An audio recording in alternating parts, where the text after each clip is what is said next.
The next section of our study of the Cold War focuses on what historians refer to as the Cold War thawing. So once Stalin dies and Nikita Khrushchev consolidates his power in the Soviet Union, one of his first tasks is to purge the country of Stalin's memory. And so he goes on this rant to denounce Joseph Stalin for jailing and killing millions and millions of loyal Soviet citizens. And so a lot of people welcome Khrushchev's ideas initially. It is not until after the Cuban Missile Crisis that people were not in support of him. Two areas in Central Europe where there were issues taking place. First one is in Hungary, where we saw protesters wanting the communists out around 1956. So the Soviet Union wants to send in tanks and they want to put down these rebellions to try to keep communism in power, the communists in power in Hungary. Imre Nagy was the leader of the insurrection in Hungary, and he was executed. They used him as an example so that others would not rise up against the government in the future. In Czechoslovakia, about 12 years later, we have what famously becomes known as the Prague Spring. As we have discussed previously, there were many new ideas socially, politically, taking place throughout the world in the late 1960s. And so the leader, Alexander Dubček, is going to loosen censorship around this time. However, the Soviet Union didn't like that because they wanted a very strict control over the people in Eastern Europe. And so they sent in troops by the new leader of the Soviet Union at that time. His name was Leonid Brezhnev, and he is going to invoke what becomes known as the Brezhnev Doctrine. And that doctrine is going to say that the Soviets had the right to prevent any satellite countries from rejecting communism. So here's a picture. You can see all the people there in the city of Prague gathering, hoping for more freedoms. There were also some issues with China in the late 1950s and 1960s from the perspective of the Soviets. China refuses to share their nuclear secrets. Not that any country is expected to do so, but the Soviets felt that all communist countries should have to really kind of share all of their secrets and information with them. China and the Soviet Union also disagree on their approach with communism.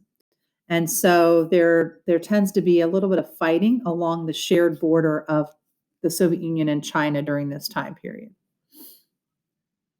Once we get into the 1970s, we're going to see this new program of detente. Detente was the policy of lessening Cold War tensions, and it replaces the previous policy of brinkmanship.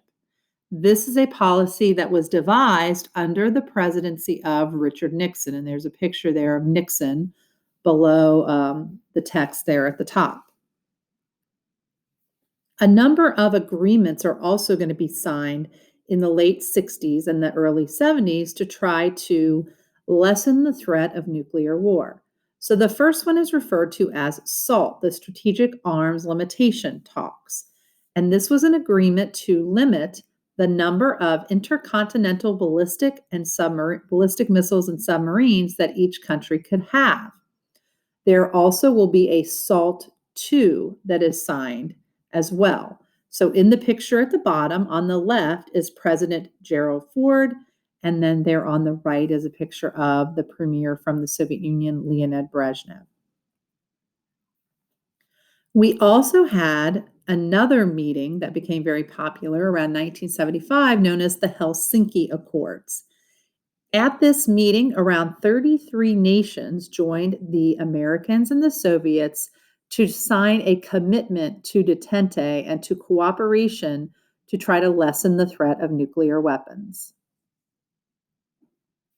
Once we get into the 80s, there's going to be a bit of a shift when President Ronald Reagan is elected in the United States. He wants to end the Cold War and end all of the stress and tension that was created from this nuclear arms race between the United States and the Soviet Union.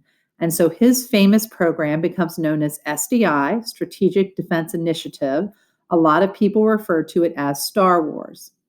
Kind of interesting because that whole Star Wars franchise started in the late 70s, early 80s. So a lot of people kind of viewed the figure of Darth Vader and associated his evilness with the Soviet Union. This program was actually started in 1983 to protect against enemy missiles. President Ronald Reagan increased defense and spending and put political and military pressure on the Soviet Union. He was constantly giving speeches to end communism. Now, you have to remember from the presentation from yesterday that the Soviets were fighting their kind of like version of the United States Vietnam in Afghanistan at this time, and they were spending millions and millions of dollars. So it's kind of the combination of change of times. The Soviet Union needed to take a different approach, and all the money spent on the Cold War that brought communism down. So I will put a link to the famous speech by Ronald Reagan made with the famous words, "Tear down that wall," after this presentation.